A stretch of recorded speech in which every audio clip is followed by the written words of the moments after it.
Hey guys, Randin Olson with Lockjaw Guide Service here. Doing a little more prep in the garage, getting some stuff ready for the upcoming season. We're in April. You know, April's a great time to get things ready for the upcoming season. And the way I like to go about it is I like to start with what I'm going to chase first. So panfish is going to be the first thing around here that opens up that we can fish. So I just want to go through a few of the things that I do to kind of get ready for the upcoming season. Now before walleye opener, that's my goal, to try to have all of this done. Doesn't always happen that way, but I try to do it by species as the season goes on. So when it comes to panfish and stuff, first thing I like to do is start with the rods. You know, your line's been on there since last year. That needs to be replaced. You want to check over, clean your rods up, make sure all your guides are good, all your tips are good. Everything's good with the rod. Get them nice and clean. Takes a couple minutes. And one quick tip for taking line off is get an old spool, attach it right to your drill, and you can tie the end of your line on there. Takes it off in no time flat. You can put new line on there, you're ready to rock. You're not spending all day peeling line off your spool. So when it comes to rods, that's about it. Change that line. You know, go through the reels, but that's about it. Those are ready to rock. Tackle wise, there's a lot of stuff you want to do in your tackle wise. Panfish gear for me is a little different. This is kind of my main box that I go through. I kind of have all of my main stuff in one little box. One thing you want to look at is pull out some of your hooks. Check the eyelets.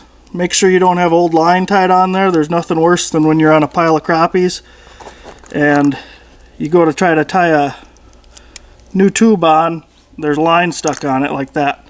So all you need to do is just get yourself a 25-cent line clipper, clip it off. Now you're all ready to rock. When those fish are chomping, you break your line on a bass, you can reach in your box, tie it up real quick.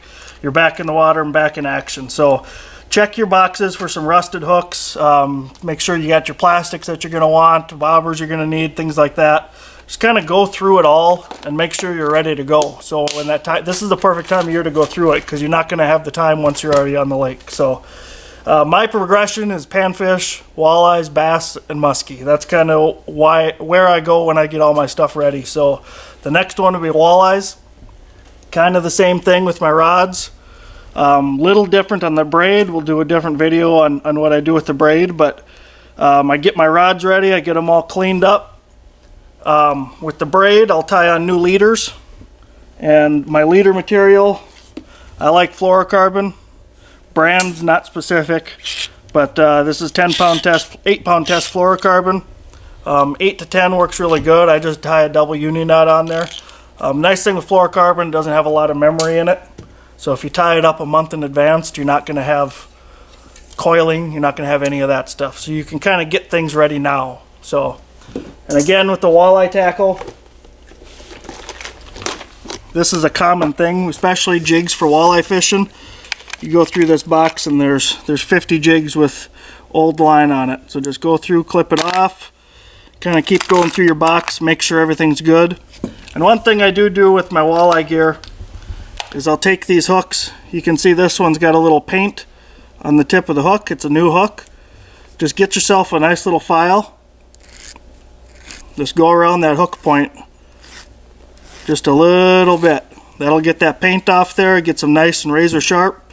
The way you check a hook, if it sticks into your thumbnail, then it's good and sharp. So then you're not going to worry about missing a fish because your hook was dull or rusted or broke. So that's kind of where I head off with my walleye stuff. Bass stuff's a little different. You got mostly bait casters. You're doing a lot of jigs, spinner baits, things like that.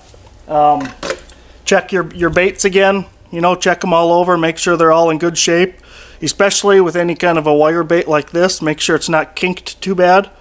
I've had them happen where they break. If they're getting close, just get rid of them, get some new ones. Check your line on your bait casters. One thing you can do with your bait casters is take a Sharpie and color that last 3-4 feet of your braid black. It'll help in some situations, especially if you're punching jigs. So check your top waters. Your treble hooks are a big deal.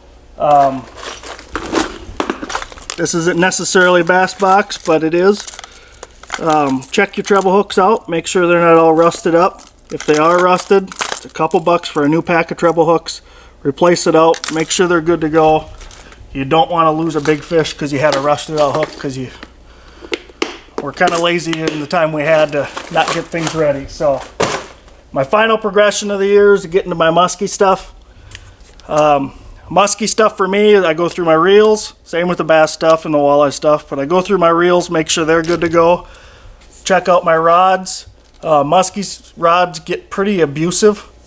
You're whipping big baits, you're got 5, 6 of them laying in the boat, you're running around the boat grabbing the net, you can step on them, so check your eyelets out, make sure you didn't flatten them or break any eyelets. Check your leaders. Again, with the braid, we'll do the other video on that, but that's kind of the majority of it. One thing you can do, if all you do is fish muskies, you can probably spend 2 months with this file in your hand just sharpening muskie hooks. If you guys are like me, you've got piles and piles of muskie baits laying around the garage, you can just sit there and start sharpening, and you might get done by the time season comes. So, little progression, what I like to do when you're kind of in between seasons. It'll help kind of pass the time till we can get the boats out in the water and start catching some fish.